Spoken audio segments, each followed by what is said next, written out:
Elementary teachers, what have you assigned for your own amusement? Story 1. A high school teacher did this to mess with their students on 420 as they were all going to be celebrating it.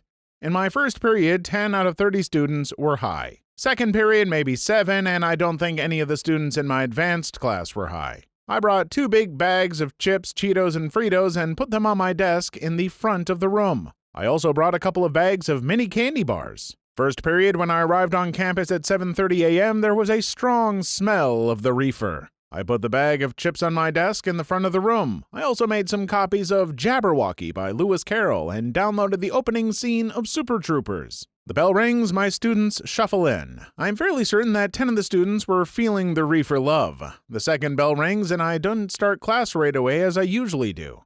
I sit at my desk, sitting quietly, looking at no one in particular. One of my happy students raises his hand and asks who the chips and candy are for. I say, "They are my snacks. If you're hungry, I might share them with you. It depends." The class laughs. He insists that he is not hungry, just curious. Then I start class, standardized test prep, crazy fun. I'm not getting a lot of participation, so I offer up the candy as a reward for correct answers. My students, particularly my happy students, start participating. Candy is a good participation motivator. In the middle of the lesson, I passed out Jabberwocky and we read it. All of my students found it trippy because it is trippy, high or not. Then we watched the opening scene of Super Troopers. They find it hilarious. Some of my happy students weren't really laughing. I wasn't sure it made them nervous until I started the next activity. I had my students write poems about the scene from Super Troopers imitating the style of Jabberwocky. It ended up being a really fun, constructive activity. Exploring alternative forms of poetry is always fun. I had 5 of my happy students share. Most of the poems were just gibberish. Topics ranged from strawberry fields, I was kind of proud of this, to BMX biking the Milky Way, and one trying to convince his parents he wasn't hungry. This sharing time ended with more candy giving and lots of laughs. We did some more test prep and then the bell rings. 2 of my happy students give me high fives on the way out. They totally knew what I was doing.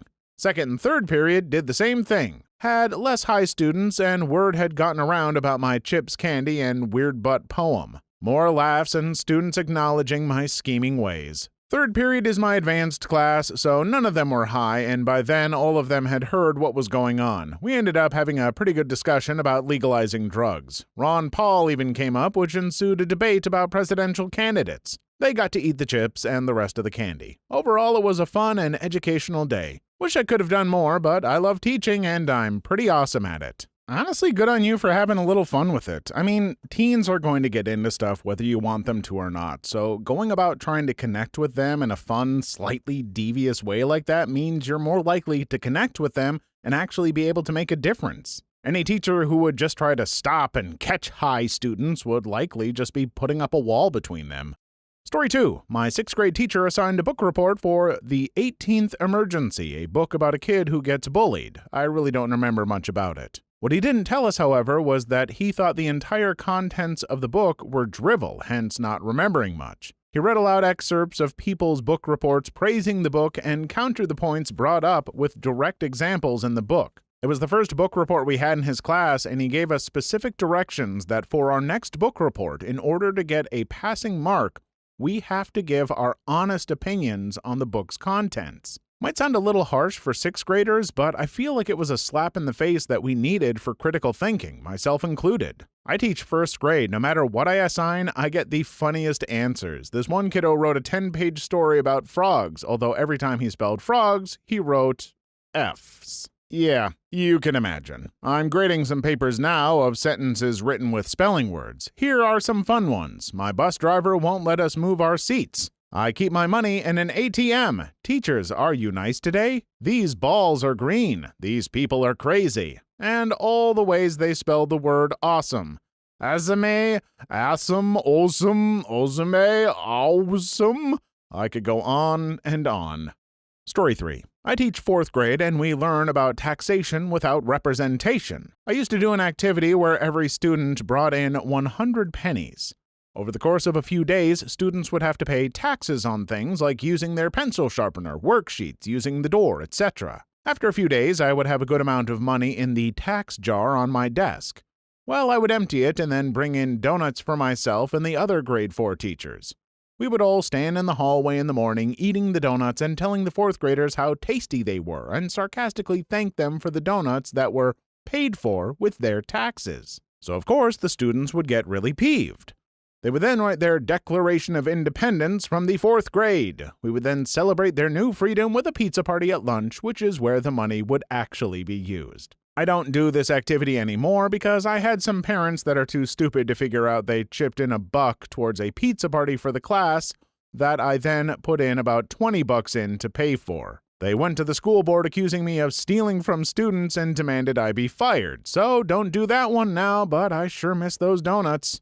Story 4. My training and experience was as a high school teacher. After college, I substitute taught for a while. My very first day of subbing was in a 1st and 2nd grade special ed classroom. I'm not sure what all the regular teacher did, but I managed to burn through her day's worth of lesson plans in the first 2 hours. So I had to start inventing stuff. She had a large supply of baby puzzles, most of which didn't even require putting puzzle pieces together, but just putting them in the holes that fit. Even these kids were too smart for that, so we had to make it more interesting. Each kid got a puzzle and mixed their pieces together on the table face down. With 8 or 9 kids sitting around the same table, it was quite a pile of puzzle pieces. When I told them to start, the first kid to assemble their puzzles won.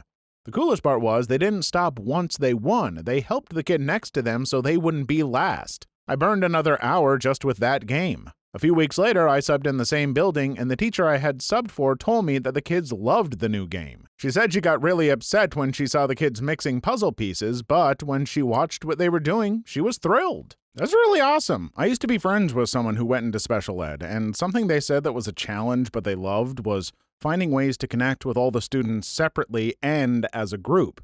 Each kid in special ed has different needs and challenges, and finding ways to engage with each of them on a meaningful level can be tough, and as a group, even harder. Good on you for finding what sounds like a really great start. Story 5. In my second-year tech school, one of our first assignments for a class of about a dozen was this. Every odd person writes on their stack of papers what they want the person to their right to draw. Every person drew a little picture. You then pass your paper to the right. For the picture, you had to guess what was drawn. If you got writing, you had to draw that. You then continued to pass to the right, and you couldn't look through the stack to see what other people drew or guessed. Once we all got our stack of papers back, we went through them individually in front of the class to see how it evolved from the initial drawing or description of the drawing all the way to the end. By far the most fun and hilarious schoolwork I have ever done. The point of all of this was to show how directions got screwed up if everybody wasn't on the same level, or if you had vague directions or a vague drawing. Story 6. There was a teacher in my school who used to do an activity to sprout lima beans every year. She kept a bag of lima beans on her desk for a day when she really needed quiet, then she'd introduce the activity as, "Today we're going to sprout lima beans. It's going to be hard, but if we do it right, by the end of the day you're going to have a tiny plant to take home. Lima beans need a warm, dark, moist environment, so we're going to hold them in our mouths until they sprout." Then she'd remind them all about how opening their mouths might let in too much light. The kids would sit and work quietly all day with the beans soaking in their spit, wrap them tightly in a wet paper towel for lunch and recess, and then pop them back in their mouths until the end of the day. At the end of the day, when nobody had a sprouted plant, she'd act confused and read the bag and declare that maybe she bought the wrong sort of beans. Story 7. I taught kindergarten, and as most elementary teachers know, I needed ways to get all of my kids to drop what they were doing and listen to an instruction or announcement, etc. It's usually something that a teacher says, and the students respond in a specific way. There are a bunch of chants that different teachers use. For example, 1, 2, 3, eyes on me, 1, 2, eyes on you, or repeating a clapping pattern. Well, with a teacher born in the late 80s, my kindergartners learned, "All right, stop." And they would stop, drop everything, and chant back, "Collaborate and listen." It took literally all of my willpower to not bust out into Ice Ice Baby every single day. Too long didn't read. I taught my kindergartners to respond mechanically to the beginning of a 1990 white boy rap song. "All right, stop. Collaborate and listen. Ice is back with a brand new lesson. Addition grabs a hold of me tightly. Long division gives me bad dreams nightly. Will it ever stop? Yo, I don't know. Ring the school bell and I'll go." Please like and subscribe if you've made it this far. I hope you'll enjoy the rest of the video and have a wonderful day. Story 8. I remember my English teacher in middle school once told us to write a paper on how to make a peanut butter and jelly sandwich for homework. Weeks after we turned it in, he comes to school with a pack of bread and a jar of peanut butter and a jar of jelly.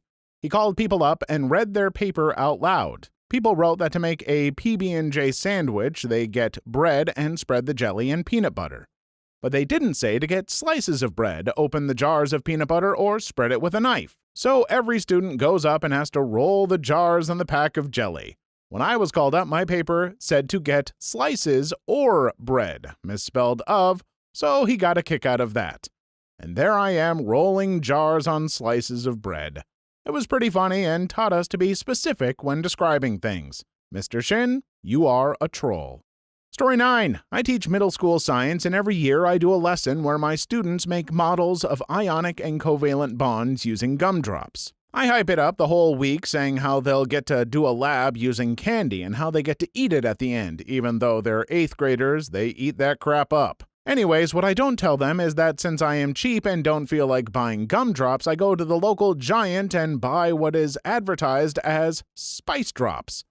They all basically taste like either cinnamon or mint, but not in a good way at all. That feeling of after the first kid gets all the way through his lab, all excited because he finally gets to eat the candy, and takes the first bite and then spits it out in disgust, that is what makes teaching worth it. Story 10. Not me. This was my 5th grade teacher. We were given 10 locations spread across the United States, average cost of lodging for a night, base cost for gas per mile. The task was to find the most efficient way for him to visit all 10 of his family members using the least amount of money. I thought the question was fun, now looking back on it, realizing he was using us to do all the boring parts of a trip. This was before Google Maps and MapQuest was around. He gave us the option to pack up to 3 days worth of food and drive between 6 to 12 hours a day with 2 months to make the trip. Story 11. My dad taught high school for a while, and his students used to do an activity in which they would try to hear their own echo in plastic, styrofoam, and paper cups of varying sizes. He would just explain it and give them a handout, then sit back and watch for the hour.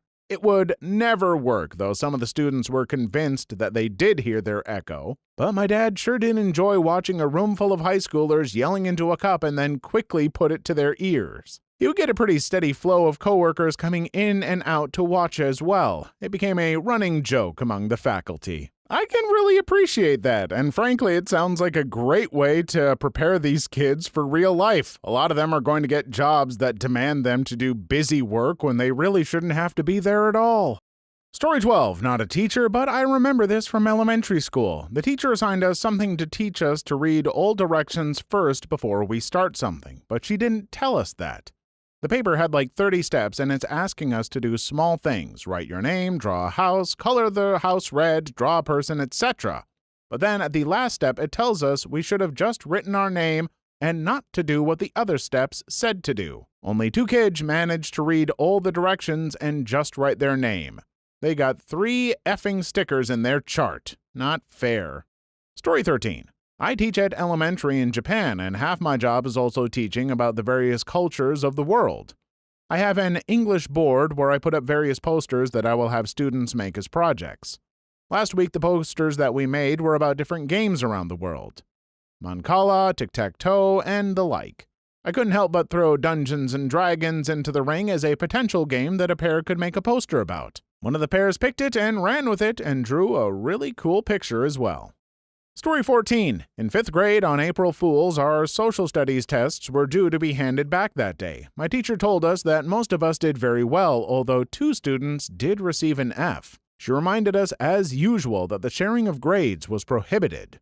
What we did not know was that she had photocopied all of our tests and failed every single one of them. No one would tell each other what he or she got because he or she was so ashamed. We found out a solid 10 to 20 minutes later. Story 15. I live in the Pacific Northwest. Every year or so, I do a life cycle unit on slugs. Yes, my students have to find a slug and set up an environment for it. They keep them at school on their desks, and they have to do research.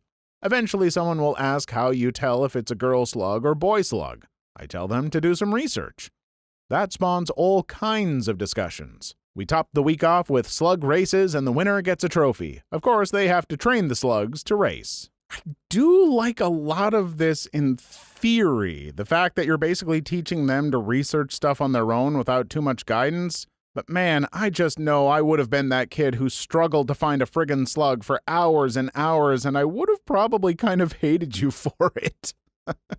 Story 16. A girl wouldn't stop talking about the brand of hair coloring that she liked that was so much better than every other brand. For her punishment, I made her give a presentation about the active ingredients of this hair coloring in several different brands. This was chemistry, so it worked. Turns out they all had the same active ingredient at the same concentration. Hopefully she learned a lesson about paying attention and about saving money.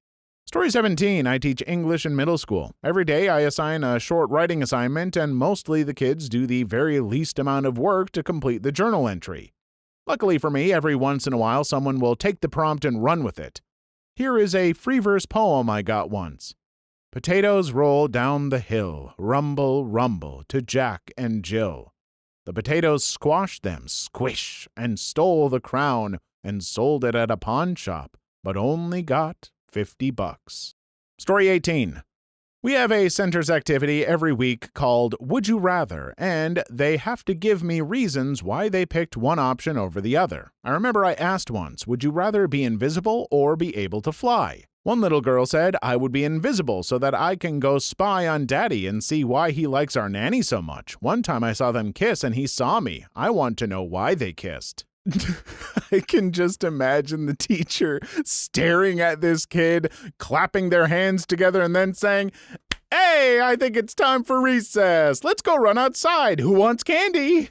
Story 19. I teach Taekwondo to elementary-age children, and I love giving them really hard warm-ups in classes when they're being pains in the butt. Even better, every teacher's dream, when a child is rude, disrespectful, or just plain bad, I can give them physical punishments, and it's encouraged by parents. You want to backtalk me? That's 20 push-ups, and the correct answer is yes, ma'am. Story 20. I get them to dance. My K-5 art classes can earn a bubblegum and dance party if they showed exceptional behavior that month. They police each other all month to win those 15 minutes of dancing. You all have not lived until you have seen 6-year-olds dancing to Gangnam Style, flailing their bodies around like beached squid, writhing on the floor, breakdancing. You have not lived.